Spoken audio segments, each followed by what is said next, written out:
question for me is what drives all of this globalization and the global expansion?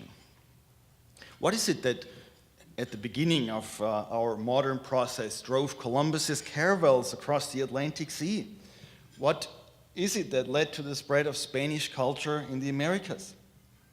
What drove the pioneers across the North American continent? What led to the erasure of cultures here that were thousands of years old? What drove the British East India Company, and what drives the global corporations of today?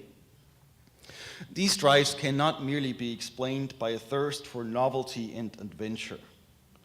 And neither can they be explained by economic greed and the effort to turn a quick buck.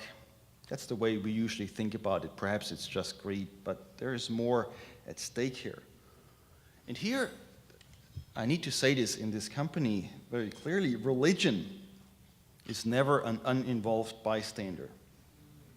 Columbus, for instance, was certain that he did God's will. And the pioneers later in the US had the doctrine of manifest destiny to back them up on the way westward. They considered it their God-given duty to spread across the continent. And even contemporary global corporations, especially the ones that have their roots in the US, have their religious side. I've written this book, Christ and Empire, but other people wrote books like Jesus, CEO, or Jesus, Entrepreneur, or if you browse around, you'll find a book that talks about the management methods of Jesus.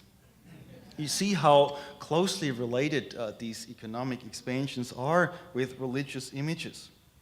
This, of course, exactly at the time as the gospel of prosperity is spreading around the globe like wildfire. I find a lot of Christianity spreading in South Africa, for instance, Henk, but a lot of it seems to be the gospel of prosperity. So this is part of what drives these processes of globalization. Now, in this process, as these things spread and keep spreading, local differences are clearly erased, whether that is stated as the explicit intent or not. It would be interesting to investigate how much of the success of Christianity outside of the US and Europe is built precisely on a generic hope for prosperity. Of course, mainland Christianity is not off the hook here either, as our images of the divine often mirror our ideas of success, power, and wealth. Without giving away the whole story just yet, it seems to me that globalization is driven by some sort of power that moves from the top down, that moves from those who have wealth to those who don't, that moves from those who have power to those who don't have power. And somehow religion is a part of it.